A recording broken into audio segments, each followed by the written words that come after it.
తిరిగి BCN news కి స్వాగతం.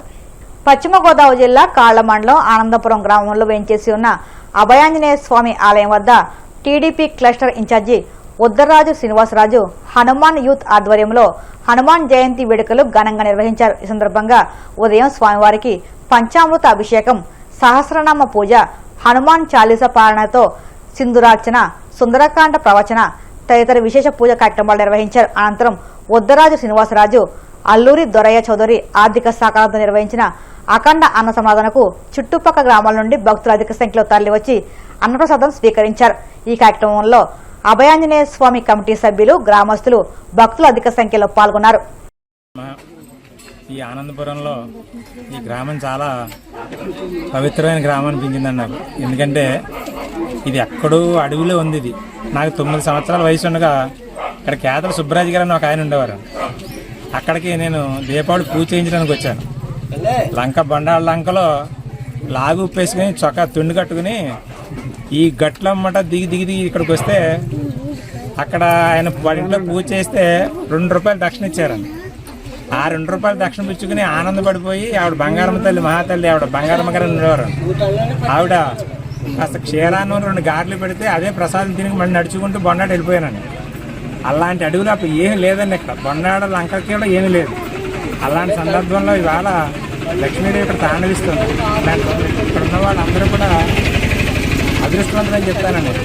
ఊళ్ళో ఉన్న వాళ్ళకన్నా కూడా ఇక్కడ ఉన్న వాళ్ళు చక్కటి వాతావరణం, చక్కటి బతుక భక్తి శ్రద్ధలతో.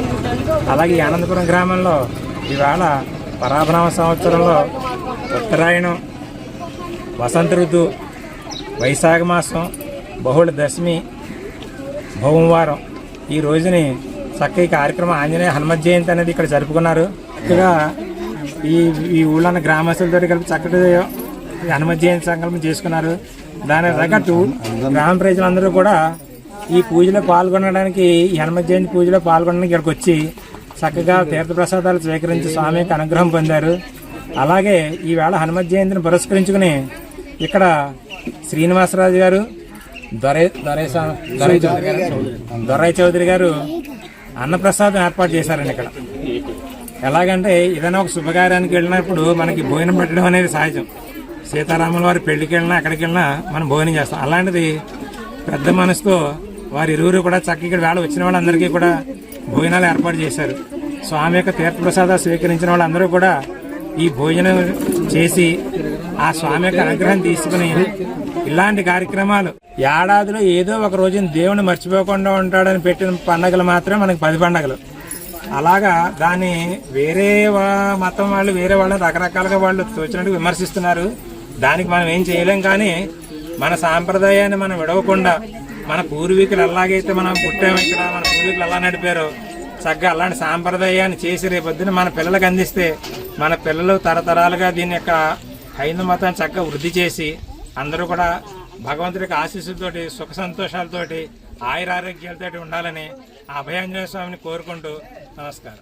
ఏలూరు జిల్లా భీముడలు మండల వ్యాప్తంగా హనుమాన్ జయంతి వేడుకలు ఘనంగా నిర్వహించారు.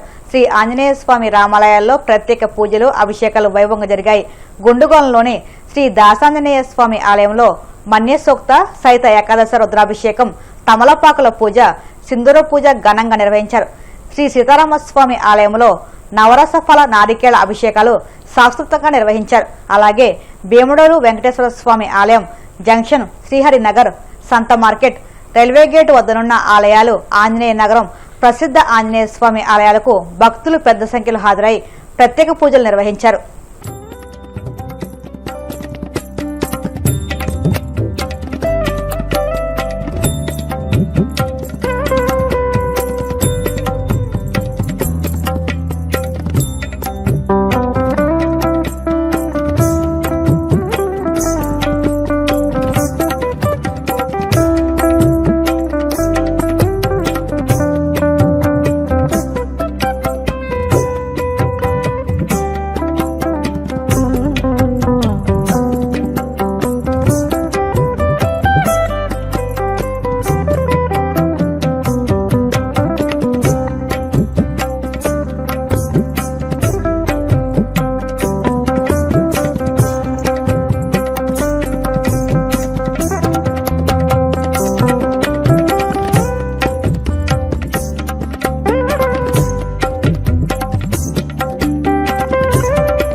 ఆనందపురం గ్రామంలో వేయించేటువంటి శ్రీ ఆంజనేయ స్వామివారి పునఃప్రతిష్ఠ కార్యక్రమం కిందటి నెలలో జరిగింది.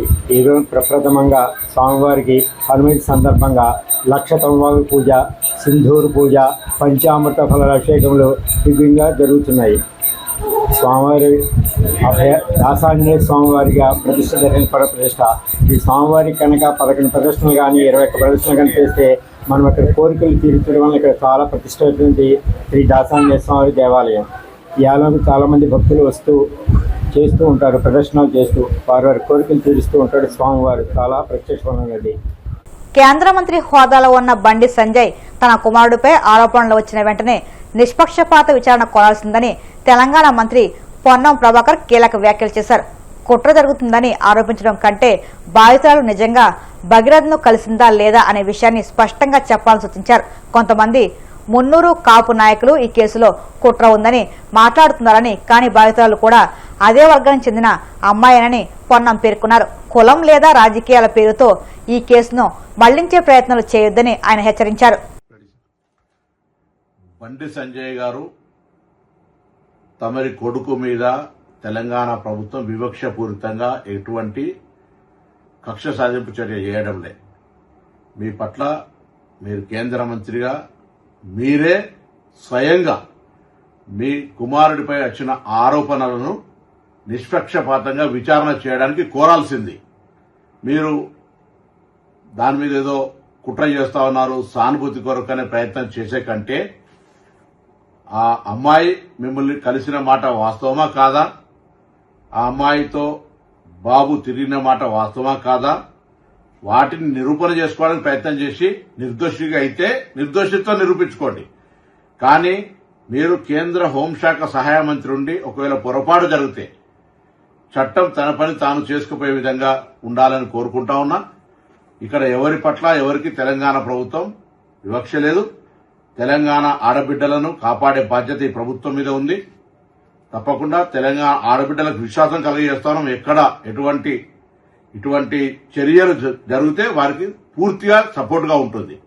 దాని తర్వాత నిన్న మొన్న కొంత మున్నూరు కాపు సంఘానికి సంబంధించిన నాయకులు కూడా ఏదో వివక్షపూరితంగా వ్యవహారం చేస్తామని చెప్తా ఉన్నారు. నాకున్న సమాచారం మేరకు ఆ అమ్మాయి కూడా సేమ్ మున్నూరు కాపు వర్గానికి సంబంధించిన అమ్మాయి అని తెలిసింది. కాబట్టి ఇందులో ఎవరిని బ్లేమ్ చేయడానికి వాడుతున్నటువంటి అంశం లేదు ఇందులో. కాబట్టి ఈ ముఖ్యమంత్రి గారు కూడా ఈ అంశం మీద విచారణకు ఆదేశించినారు. నిన్న ప్రధానమంత్రి గారి ప్రోగ్రాం ఉండడం వల్ల అందరూ కూడా అదే ఏరియాలో ఉండడం వల్ల కొంత ఒక రోజు ఆలస్యమై ఉండొచ్చు. కానీ ఆ కన్సర్న్డ్ డీసీపీ లేడీ ఆఫీసర్ తోటి విచారణ కొనసాగుతోంది. దోషి ఎవరు కూడా తప్పించుకొని పోలేరు, ఎంతటి పెద్దవాళ్ళైనా అనేటువంటిది ప్రభుత్వం అంతే కఠినంగా అంతే సీరియస్ గా వ్యవహారం చేస్తుందని గౌరవ ముఖ్యమంత్రి గారే స్వయంగా మరి డీజీపీ గారిని ఆదేశించినారు. తప్పకుండా ఆ కుటుంబానికి కూడా తెలంగాణ ప్రభుత్వం తెలియజేస్తున్నాం. ఎటువంటి ఆందోళన విచారణలో ఏదైనా నాయకత్వ ఒత్తిడి జరిగి మార్పు జరుగుతుందని మీరు అపోహపడే అవసరం లేదు. తప్పకుండా ఇది ప్రజాస్వామ్యం. మీకు జరిగినటువంటి అన్యాయంగా మీరు అది ఒకవేళ తప్పకుండా అటువంటి సంఘటనలు జరిగి ఉండుంటే దోషి మీద ఎటువంటి శిక్షకు వెనుకాడిగే ప్రశ్న లేనేలేదు. కాబట్టి నేను ఈ సందర్భంలో మరొకసారి మా పార్లమెంటు సభ్యుడిగా మరి కష్టపడి రాజకీయాల్లోకి వచ్చినారు, బ్యాక్వర్డ్ క్లాస్ అంటా ఉన్నారు. దానికి ఎక్కడ కూడా అవన్నీ కూడా ఈ సంబంధించిన ఇష్యూకు సంబంధం లేదు. కాబట్టి మీ పట్ల డెఫినెట్లీ అదే మా పార్లమెంటు మెంబర్ గా మీకు రెస్పెక్ట్ అనేటువంటిది రెస్పెక్టే. కానీ ఇటువంటి సంఘటనల పట్ల మనం వ్యక్తిత్వానికే మచ్చగలిగేటప్పుడు మనమే ఒక అడుగు ముందుకేసి అటువంటి దానికి విచారణకు సహకరించి మనం చేయాల్సి వస్తుంది. లేకపోతే అధికారాన్ని వినియోగించుకొని మనం విచారణకు అడ్డంగా పోయేటువంటి పరిస్థితుల వల్ల మనం దానికి వ్యవహరిస్తున్నట్టు వస్తే ప్రజాస్వామ్యం గౌరవించదు అనే మాటలు దయచేసి బండి సంజయ్ గమనించాలని కోరుతున్నా. నేను అదేవిధంగా పోలీసు అధికారులను గౌరవ ముఖ్యమంత్రి గారి ఆదేశాల మేరకు మరొకసారి సీరియస్ గా ఆదేశిస్తాను. వెంటనే ఎటువంటి వివక్ష లేకుండా పూర్తి స్థాయి విచారణ జరిగి దోషులు ఎవరైనా సరే కఠినంగా శిక్షించే విధంగా ఉండాలని సందర్భంగా కోరుతా ఉన్నా. వార్తలు ముగించే ముందు ముఖ్యాంశాలు మరొకసారి. ప్రధాని మోదీ ఇచ్చిన 8 సూత్రాల జాతీయ మిషన్ వివరించిన సీఎం చంద్రబాబు. మోదీ నేతృత్వంలో భారత్ అగ్రస్థానానికి చేరుతుందని ధీమా.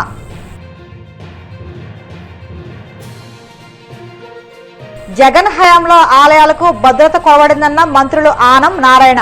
కూటమి పాలనలో 700 ఆలయాలను 823 కోట్లతో పునరుద్ధరిస్తున్నామని వెల్లడి.